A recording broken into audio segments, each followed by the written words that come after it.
నోరు పూసినప్పుడు ఆ కష్టాలే వేరు ఫ్రెండ్స్. అన్నం అస్సలు తినలేము, ఇంకా కారం అయితే చెప్పట్లేదు. అది కారం ఎక్కువ తినే వాళ్ళైతే చాలా సాక్రిఫైస్ చేయాలన్నమాట.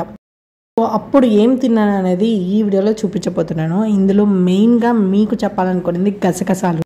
గసగసాలు బాగా నమిలేసి కొబ్బరి తినేస్తే వెంటనే తగ్గిపోతుంది. రిజల్ట్ అయితే చాలా బాగుంది. సో ఇదైతే ఖచ్చితంగా ట్రై చేయండి మీకు ఎప్పుడైనా నోరు పూస్తే అలాగా. ఇంకా ఇదైతే తిన్నప్పుడు మనకు వామిటింగ్ అనే ఫీలింగ్ వస్తుంది, బట్ ఏం చేయలేము, తినాలి. తింటే మాత్రం ఖచ్చితంగా వెంటనే నెక్స్ట్ డేకి నార్మల్ అయిపోతుంది. ఆ తర్వాత ఇంకా బ్రేక్ఫాస్ట్గా వచ్చేసి సేమియా అనమాట.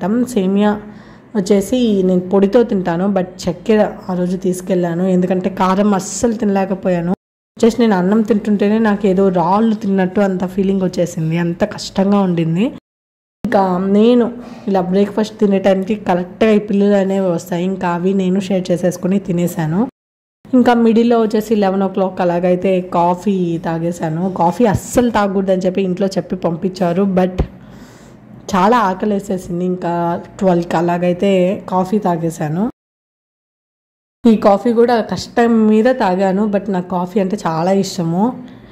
అండ్ ఈ కాఫీ నాకు ఎంతగా నచ్చలేదు, అంత టేస్ట్ అనిపించలేదు. ఏముంది పాలు పొడి వేసేస్తారు నీళ్ళల్లో, నాకేం పెద్దగా నచ్చలేదు.